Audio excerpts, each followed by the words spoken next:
Everybody, this is Matthew from Goblin Pile. Good morning, Puzzle Quest Nation. I have another video I want to show you guys today. This one is of a deck that I have another video of further back in my channel, but I've made an adjustment based on my teammates' shopper's suggestion, and I think it flows a lot smoother with that adjustment. And I've also given it a name. So I call it T-Rax because it has Traxos and a dinosaur that looks an awful lot like a Tyrannosaurus. I got that name from another teammate of mine, Summon Ghost, who is probably the best player in the game. Okay, so we've got Blue Sun Zenith, draw X cards, blah blah blah, broken. Okay, Galta, Primal Hunger. This card is pretty awesome, especially in this deck. So, while this creature is in your hand, it costs X less, where X is the sum of power of your creatures. There's some synergy in here that makes this card just pop out for free later on in a game. Joyra, Weatherlight Captain. Whenever you cast a historic card, draw a card, gains 3 mana. And that's kind of the theme of the deck. The whole point of the deck is to get her into play, because she's sort of the engine that runs things. Every card triggers her, and you draw other cards with it. Well, not every card, but most of them. I think there's 6 in here. 1, 2, 3, 4, 6 of these cards. It might as well be 7 because of Commune with Dinosaurs, which I'll get to in a moment. Kamal's Druidic Vow. This can only be cast if you control a legendary creature. Crucially, all 3 of the creatures in here are legendary. Fetch the next 2 legendary creatures or supports from your deck to your hand. Those cards gain X mana, where X is the number of green gems on the board. Okay, Traxos, Scourge of Krug. He's a 12/12 for 10 mana, which is pretty epic. He has a bit of a downside in that he can't attack unless you have played a historic card during that turn. So, given the fact that there are 5 other cards in here that are historic, he does attack with some regularity. But the reason he's in here is he synergizes perfectly with Galta. So he costs 12 mana. What's really cool is if you play a Blue Sun Zenith and you max it out, it gives everything 12 mana. So it'll play Traxos, and then if you happen to also draw a Galta, it'll have 12 mana in it already. So it'll be 12 mana cheaper, which makes it free. Pretty neat. Mox Amber, activate 4, gain X mana, where X is the amount of historic cards and reinforcements you control.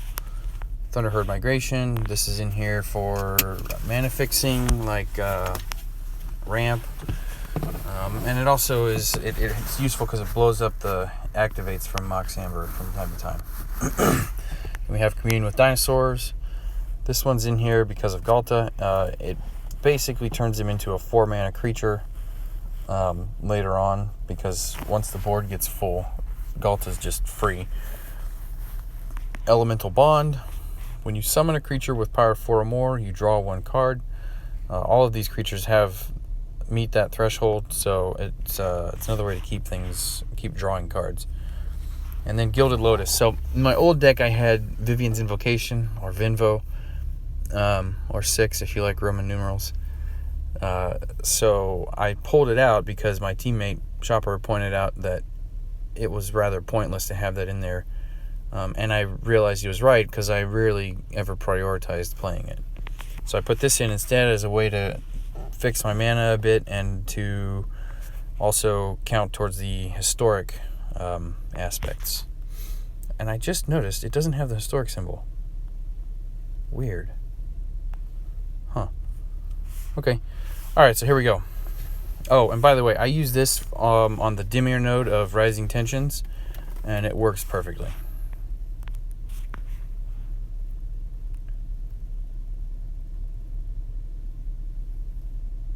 Alright. This is the 3rd Jace Unraveler of Secrets in a row that I have played against on this event. Crazy. You know what? We might as well see what we get.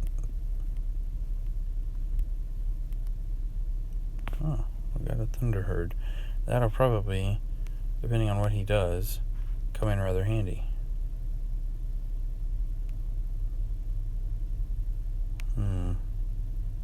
Or not. Well, let's see if I can get Kiora out.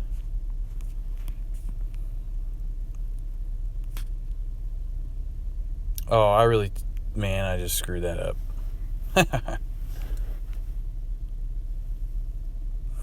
Okay, well, no big deal.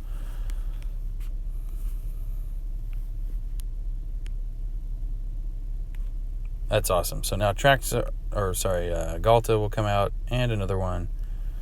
What's really fun is sometimes they'll chain together, and one Galta or one historic card will make you pull another one just automatically. It's fun to watch. It's like a neat little Christmas present. Awesome.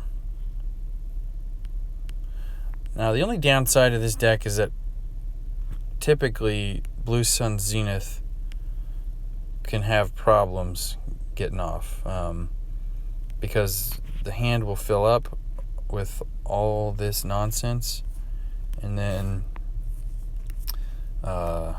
when it does, you won't be able to do anything.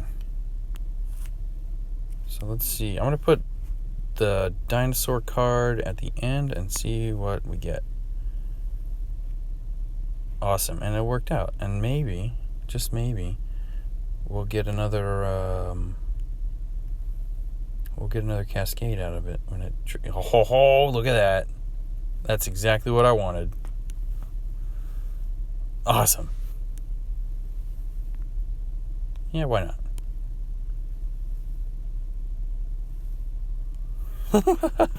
I love this deck. It always surprises me because it just this kind of thing will happen and it'll just keep going, and it's like the Energizer Bunny. It's like, when will it stop?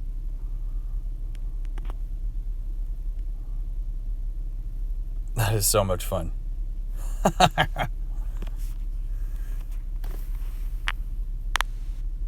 Awesome.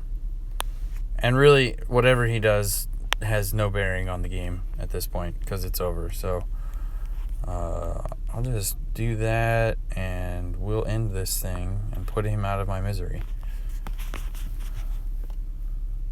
with a giant dinosaur. All right, guys, that's my T-Rax deck. I hope y'all like it. Give me a thumbs up. Subscribe if you like my videos. I don't just post my own decks. This is kind of a brain trust of the team Goblin Pile. There are other videos on here videos of decks that my teammates have come up with. So let me know what you think. Like, subscribe. See you around.